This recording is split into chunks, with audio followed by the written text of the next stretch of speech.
जय श्री कृष्ण। आइए भक्तों, आज श्रवण करते हैं दानवीर कर्ण की गाथा। कर्ण कुंती का पुत्र था। पांडु के साथ कुंती का विवाह होने से पहले ही इसका जन्म हो चुका था। लोक लज्जा के कारण उसने यह भेद किसी को नहीं बताया और चुपचाप एक पिटारी में रखकर उस शिशु को अश्व नाम की नदी में फेंक दिया था। इसके जन्म की कथा बड़ी विचित्र है। राजा कुंती भोज ने कुंती को पाल पोस कर बड़ा किया। राजा के यहाँ एक बार महर्षि दुर्वासा आए। कुंती ने उनका बड़ा सत्कार किया और जब तक वह ठहरे उन्हीं की सेवा शुश्रूषा में रही। इसकी जन्म की श्रद्धा भक्ति से प्रसन्न होकर महर्षि ने उसे वरदान दे दिया कि वह जिस देवता को मंत्र पढ़कर बुलाएगी वही आएगा और उसके संतान भी प्रदान करेंगे। कुंती ने नादानी के कारण महर्षि के वरदान की परीक्षा लेने के लिए सूर्य नारायण का आह्वान किया। फिर वे उसी क्षण सूर्यदेव वहां आए। उन्हीं के सहवास के कारण कुंती के गर्भ से कर्ण का जन्म हुआ। जब पिटारी में रखकर इस शिशु को उसने फेंक दिया तो वह पिटारी बहती हुई आगे पहुंची। वहां अधीरथ ने कौतूहलवश उसे उठा लिया और खोल कर देखा। उसमें एक जीवित शिशु देखकर वह आश्चर्य करने लगा। अधीरथ उस शिशु की निरीह अवस्था पर करुणा करके उसे अपने घर ले गया और उसका पालन पोषण करने लगा। उसने उसे संतान समझा। बालक के शरीर पर कवच कुंडल देखकर उसको और भी अधिक आश्चर्य हुआ और तभी उसे लगा कि यह बालक कोई होनहार राजकुमार है। उसने उसका नाम वसुसेन रखा। वसु का अर्थ है धन। कवच कुंडल रूपी धन उसके पास था। विधाता ने ही उसको इसे दिया था, इसलिए उसका नाम वसुसेन ही उचित था। वसुसेन जब कुछ बड़ा हुआ तो उसने शास्त्रों का अध्ययन करना आरंभ कर दिया। वह सूर्य का उपासक था। प्रातः काल से लेकर संध्या तक वह सूर्य की उपासना ही किया करता था। दानी भी बहुत बड़ा था। उपासना के समय कोई भी आकर उससे जो भी कुछ भी मांग लेता, बिना वह हिचकिचाए उसको दे देता था। अमूल्य से अमूल्य वस्तु उसको मोह नहीं था। उसका गौरव तो दानवीर कहलाने में था और अपने कृत्यों से उसने वास्तव में यह सिद्ध भी कर दिया था कि वह दानवीर था। उसके समान दानी कौरवों में और पांडवों में कोई और नहीं था। उसका परिचय तो हमें उस समय मिलता है जब इंद्र ब्राह्मण का वेश धारण करके उसके पास उसकी अमूल्य निधि कवच कुंडल मांगने गया था। उस समय कर्ण ने देवराज का स्वागत किया था और सहर्ष अपने कवच कुंडल उतार कर दे दिए थे। दान करते समय अपने हित या अहित विचार वह नहीं करते थे। यद्यपि सूर्य भगवान पहले से ही उसे मना कर चुके थे कि वह इन कवच कुंडलों को किसी को ना दे, लेकिन दानवीर कर्ण ने किसी याचक को निराश करके वापस लौटाना तो नहीं जानता था। कर्ण के इस साहस के कारण ही उसका नाम वह कर्तन पड़ा था। यदि इस कवच कुंडलों को वह नहीं देता तो कोई भी योद्धा उसे युद्ध में परास्त नहीं कर सकता था।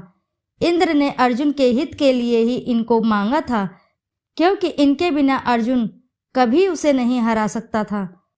फिर भी उसके इस अद्वितीय गुण के प्रभावित होकर इंद्र ने उसको एक पुरुष घातिनी अमोघ शक्ति दी थी। उस शक्ति के सामने योद्धा किसी भी हालत में जीवित नहीं बच सकता था और उसको कर्ण ने अर्जुन के लिए रखा था।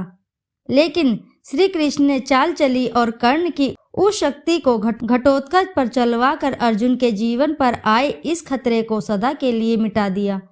घटोत्कच को जो आकाश में विचरण करके कौरवों पर अग्नि की वर्षा कर रहा था और जिसने एक बार तो सारी सेना को पूरी तरह विचलित कर डाला था, शक्ति लगते ही निर्जीव होकर पृथ्वी पर गिर पड़ा। धनु विद्या में कर्ण अर्जुन के समान ही कुशल था। एक बार जब महाराज धृतराष्ट्र ने आज्ञा दी कौरव पांडवों की अस्त्र शस्त्र शिक्षा की परीक्षा लेने के लिए एक समारोह किया और अर्जुन ने अपने अस्त्र शस्त्र शिक्षा के कौशल से सबको चकित कर दिया था। उसने ऐसी ऐसी क्रियाएं करके दिखाई कि किसी भी योद्धा की हिम्मत नहीं होती थी कि उसका जवाब दे सके। एक विजेता की तरह कौशल दिखाकर वह प्रशंसा लूट रहा था। दुर्योधन उस समय हतप्रभ सा होकर चुपचाप बैठा था। अर्जुन का सा कौशल दिखाना उसके सामर्थ्य के भी बाहर था। उसी समय वहां पर कर्ण आकर पहुंचे और उसने मैदान में आकर अर्जुन को ललकारा। अर्जुन, जिस कौशल के बल पर तू यहाँ पर सबको चकित कर रहा है और सभी से प्रशंसा लूट रहा है, उसे मैं भी करके दिखा सकता हूँ। यह कहकर उसने धनुष पर बाण चढ़ाकर वही सब कुछ करके दिखाया जो अर्जुन ने किया था। चारों ओर से कर्ण की जय जयकार होने लगी। दुर्योधन का चेहरा अर्जुन के प्रतिद्वंदी को देखकर खिल उठा। उसने उसे हृदय से लगा दिया। उसने उसे अर्जुन के साथ द्वंद्व युद्ध करने के लिए प्रेरित किया। दुर्योधन की बात मानकर उसने अर्जुन को इसके लिए चुनौती दी।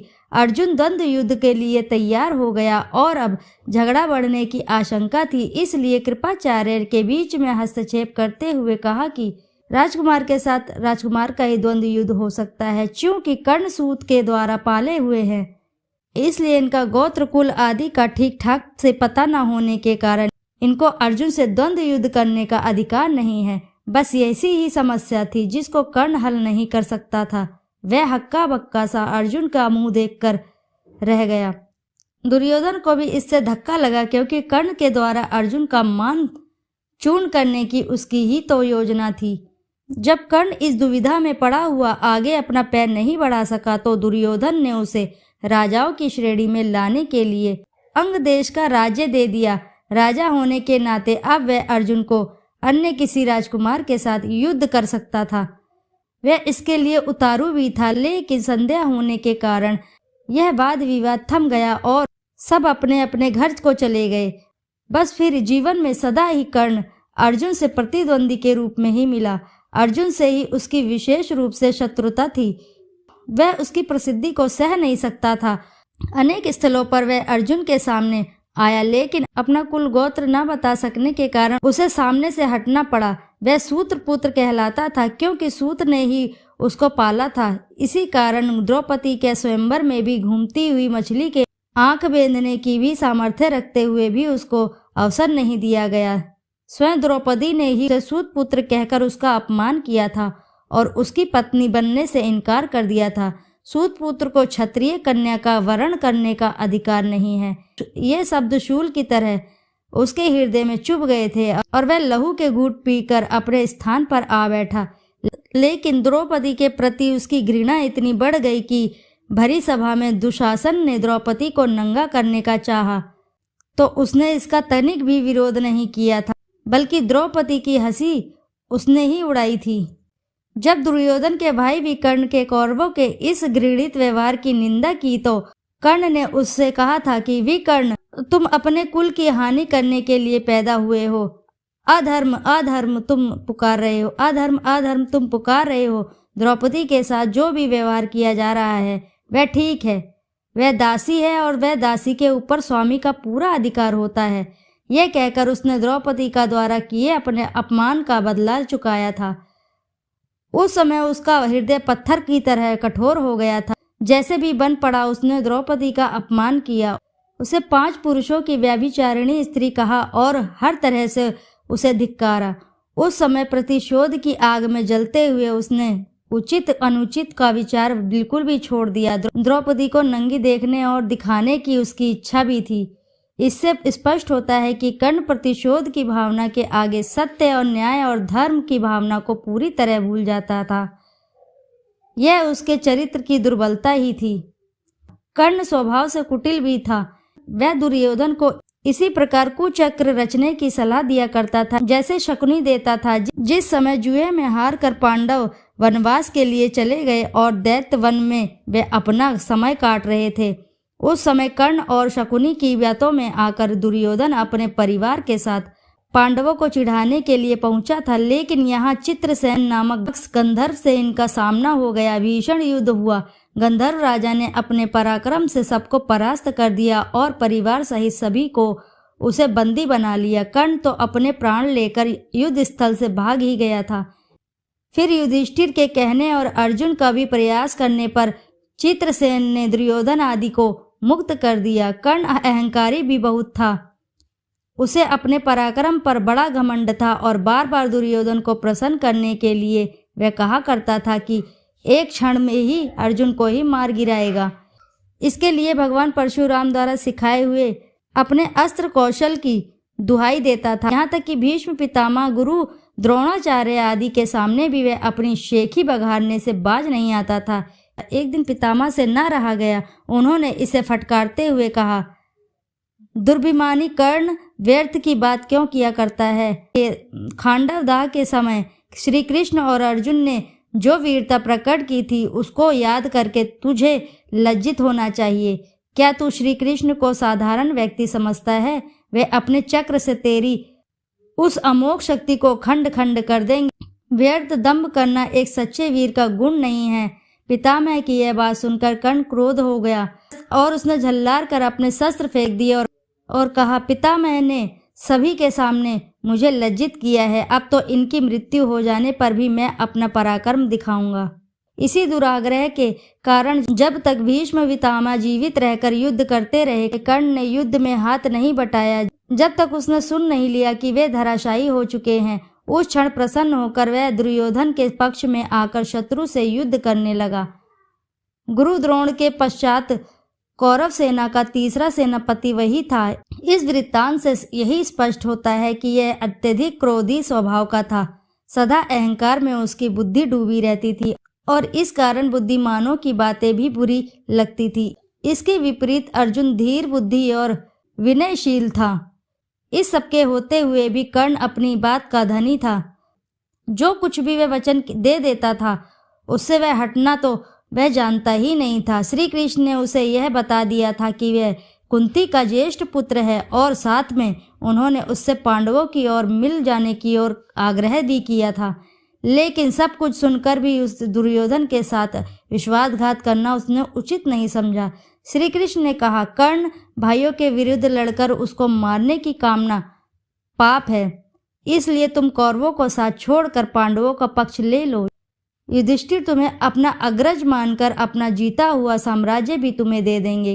कृष्ण की यह प्रलोभन भरी बातें सुनकर भी कर्ण अपने वचन पर दृढ़ रहा और कहने लगा, श्री कृष्ण दुर्योधन के साथ विश्वासघात करना सबसे बड़ा पाप है। यदि मैं उनकी मित्रता तोड़कर पांडवों की ओर मिल जाऊंगा तो सब यही कहेंगे कि कर्ण अर्जुन से डर कर उनकी ओर मिल गया। फिर मैं ऐसा क्या करूं कि मेरी माँ ने तो मुझे मारने की सारा प्रबंध कर दिया था। सूत ने ही मुझे उठाया और पाला पोसा, इसलिए वे ही मेरे पिता तुल्य हैं। सूत के साथ मैं कई यज्ञ भी कर चुका हूँ और मेरा विवाह संबंध भी सूत के परिवार में ही हुआ है। फिर मेरा पांडवों से क्या ही संबंध रहा है?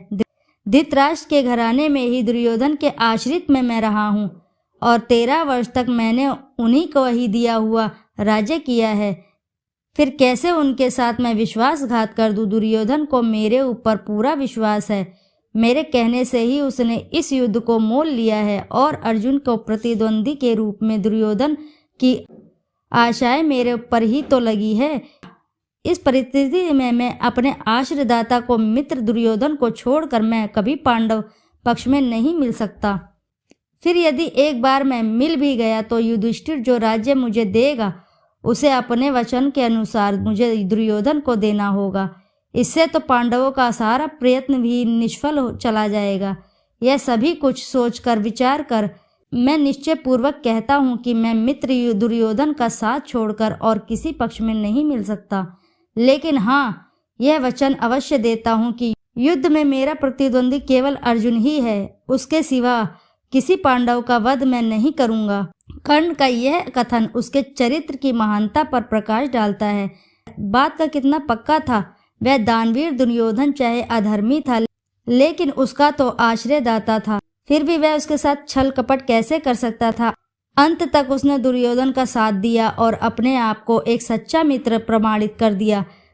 कर्तव्य के प्रति कर्ण पूरी तरह कठोर था। वह युधिष्ठिर तथा अर्जुन की तरह ही सहृदय नहीं था कि पांडवों के विषय में यह ज्ञात होते हुए कि ये उसके भाई हैं युद्ध करना बंद कर दे। एक बार मन में दृढ़ संकल्प करके उसको पूरी तरह निभाना ही उसके जीवन का उद्देश्य था। दुर्योधन की सहायता करना उसका कर्तव्य था। इसलिए इससे पांडवों के प्रति जागृत हुआ भातृत्व भाव भी उसे विचलित न कर सका और फिर भी अर्जुन के प्रति कठोर और ईर्ष्यापूर्ण दृष्टि ही उसकी बनी ही रही। यहाँ तक कि स्वयं माता कुंती ने जाकर कर्ण को अपनी ओर मिलाने की इच्छा प्रकट की थी, लेकिन उस समय भी वह वीर अपने पथ से विचलित नहीं हुआ। यह उसके चरित्र की श्रेष्ठता ही थी। फिर एक बार कृष्ण को वचन देकर अर्जुन के सिवा अन्य किसी पांडव की ओर उसने शस्त्र नहीं उठाया। अर्जुन से ही युद्ध करते हुए वह वीर गति को प्राप्त हुआ था। महाभारत युद्ध में भी उसकी वीरता देखकर स्वयं श्री कृष्ण उसकी प्रशंसा करने लगे थे। कितनी ही बार वह अर्जुन के रथ को पीछे हटा देता था। जब तक वह सेनापति रहा, अर्जुन बार बार उसके प्रहारों से विचलित हो उठता था। उसकी समझ में नहीं आता था कि वह कैसे इस परम योद्धा को परास्त करे। अंत में पूरी तरह निराश होकर उसने श्री कृष्ण की ओर देखा। कर्ण के रथ का पहिया जमीन में धंस गया। वह उसे निकालने का प्रयत्न कर रहा था। उसी समय कृष्ण का इशारा करने पर अर्जुन ने अन्याय का आश्रय लेकर उसका वध कर दिया। नहीं तो उस वीर को मारना तो बहुत कठिन था। फिर यदि उसके हाथ में इंद्र की वह अमोघ शक्ति होती तो फिर भी उसको कोई पराजित नहीं कर सकता था। और यह निश्चय ही था कि वह अर्जुन का वध करके विजय का शंख फूंक देता। लेकिन विधाता की यही गति थी। अमोघ शक्ति को वह पहले से ही घटोत्कच पर चला चुका था। अब उसके पास विशेष अस्त्र कोई नहीं था। फिर भी बड़ी कठिनाई से अर्जुन उसे मार पाया था। महाभारत में जहाँ भी उसके पराक्रम का वर्णन आया, वहाँ अर्जुन के बराबर ही उसको पराक्रमी माना गया। और था भी वह इतना पराक्रमी। कर्ण के पराक्रम में धब्बा लगाने वाली एक बात तो यह है कि वह कपटी भी था। वह सदा सत्य और न्याय का ही आश्रय नहीं लेता था। उसने अल्पवयस्क राजकुमार अभिमन्यु का चक्रव्यूह के भीतर औरों के साथ मिलकर वध किया था। उसी ने उसके धनुष को काट गिराया था और फिर उसी निहत्थे बालक पर 6 महारथियों ने मिलकर आक्रमण किया था, जिनमें एक वह भी था। निहत्थे बालक की हत्या करने के अपराध सदा उसके चरित्र के साथ लगा रहेगा। इसलिए इतना पराक्रमी होने पर भी वह कर्ण अर्जुन की तरह महापुरुष की कोटि में नहीं आ सकता। उसका हृदय कलुषित था। इस तरह कर्ण के चरित्र पर दृष्टिपात करने से मालूम होता है कि वह किसी दृष्टि से महान था और अपने किन्हीं व्यवहारों के कारण पतित भी था। उसकी महानता उसके दानवीर होने में है, उसके दृढ़ संकल्प होने में है, उसके अपने मित्र और आश्रयदाता के विश्वास पात्र होने में है। लेकिन छल और कपट पूर्ण व्यवहार, व्यर्थ का दंभ और क्रोध उसके चरित्र की गरिमा को कम करते हैं। वह इतना पराक्रमी था कि उसके मरते ही दुर्योधन का सारा धैर्य टूट गया और अब उसे अपनी पराजय की आशंका निश्चित लगने लगी। और वही हुआ भी। कर्ण की मृत्यु के पश्चात कौरव सेना का विनाश हो गया। स्वयं दुर्योधन भी भीम के द्वारा मार डाला गया। युद्ध में पांडवों को विजय प्राप्त हुई। जय श्री कृष्ण।